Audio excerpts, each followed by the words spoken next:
아주 꿀팁을 모아서 저는 빨리 면접을 보고 싶어요.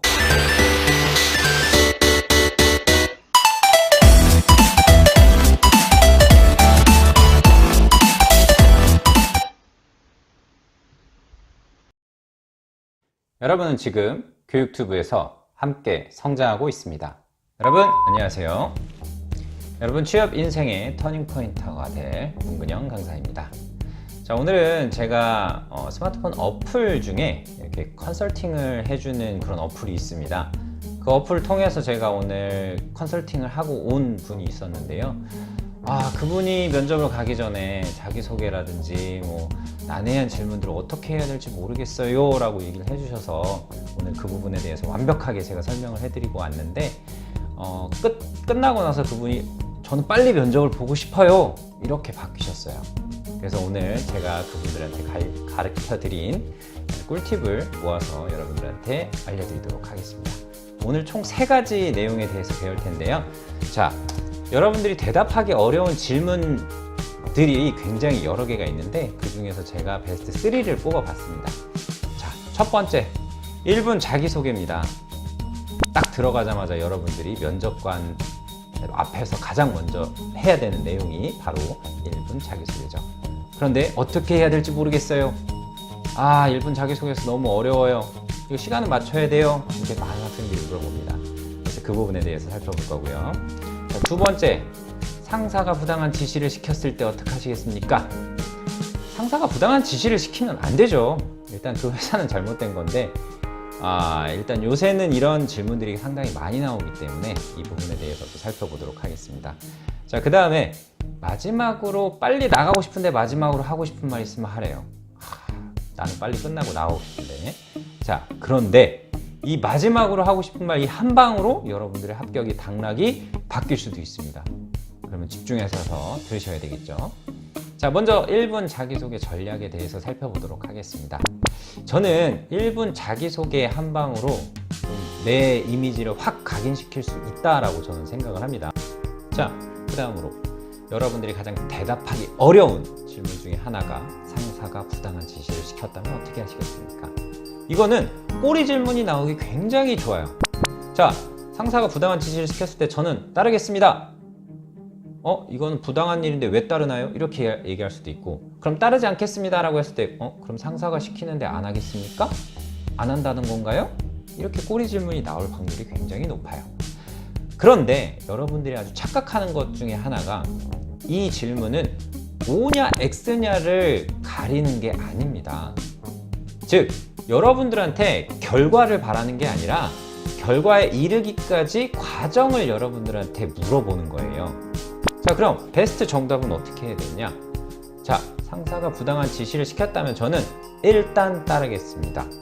자, 일단이라는 조건이 붙었어요. 자, 그리고 상사가 시킨 일의 부당한 범위가 회사의 이익에 손해를 끼치거나 혹은 법에 위반하거나 법적으로 회사에 손해를 크게 끼칠 우려나 염려가 있을 경우에는 제가 스스로 결정하지 않고 다른 상사분과 논의를 해보고 문제가 있다고 생각하면 다른 정식적인 보고 절차에 의해서 보고를 하겠습니다 라고 얘기를 하는 게 가장 좋습니다. 좀 전에 제가 한 말에 대해서 꼬리 질문을 잡기가 쉽지 않아요. 그렇기 때문에 이런 식의 전개를 해주셔야 됩니다. 이와 유사한 것들이 요새도 많이 나오긴 합니다.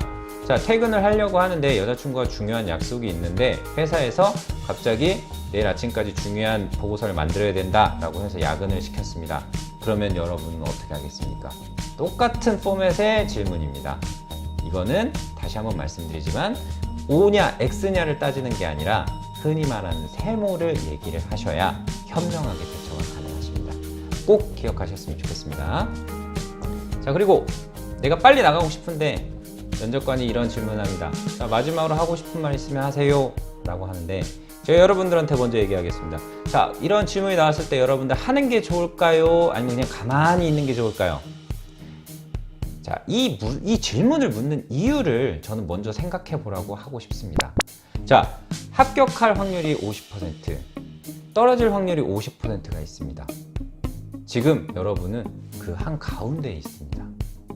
한가운데 있는데 여러분한테 마지막으로 하고 싶은 말을 잘하면 나는 당신을 뽑겠습니다. 그런데 당신이 여기서 아무 말도 안 하면 저는 당신을 떨어뜨릴 거예요. 이런 얘기입니다. 그러면 여러분들 하는 게 좋아요? 안 하는 게 좋아요? 가급적이면 저는 한 80%, 90% 학생들한테 저는 8대2나 9대1 정도로 하시라고 얘기를 해요. 하는 게 가급적이면 좀 더 도움이 될 확률이 높습니다. 자, 그러면 이때 어떤 얘기를 해야 되느냐 또 물어보시는데 저는 이때 크게 두 가지 중에 하나를 얘기하라고 합니다. 자, 첫 번째, 중간에 내가 질문 중에서 대답을 못했던 질문 중에 생각나는 것들이 있어요. 그럼 그때 마지막으로 하고 싶은 말 있을 때 그때 얘기를 해주시는 게 첫 번째고요. 자, 두 번째는 내가 이제 이 회사에 입사하고 싶다라는 것을 좀 더 강하게 의지를 피력했으면 하는 것들, 이게 명언으로 활용을 해도 좋고 내가 살아온 좌우명이나 이런 부분을 같이 엮어서 활용을 해주셔도 됩니다. 이런 부분을 얘기를 해준다면 당연히 여러분은 좀 더 플러스 점수를 받을 확률이 높겠죠. 안 한 사람보다. 마지막으로 하고 싶은 말 있으면 하세요 라고 했을 때 하나, 둘, 셋 하는 그 짧은 시간 동안 어떤 사람은 손을 들 것이고 어떤 사람은 가만히 있을 겁니다. 손을 빨리 드시는 여러분이 훨씬 좋은 이미지를 가질 수가 있습니다. 자, 오늘 제가 여러분들과 컨설팅을 했던 학생들이 질문했었던 그 내용 중에서 이제 빈출했던 그리고 대답하기 좀 힘들었었던 내용들 위주로 진행을 했는데 실제 이런 부분은 여러분들이 면접장에서도 직접 써먹을 수 있는 그런 내용들입니다. 이런 부분에 대해서 많이 확인을 하셨으니 나중에 꼭 면접장에서 활용을 해주셨으면 좋겠습니다. 긴 시간 동안 수고 많으셨습니다. 인생의 터닝포인터 강사 문근영이었습니다. 감사합니다.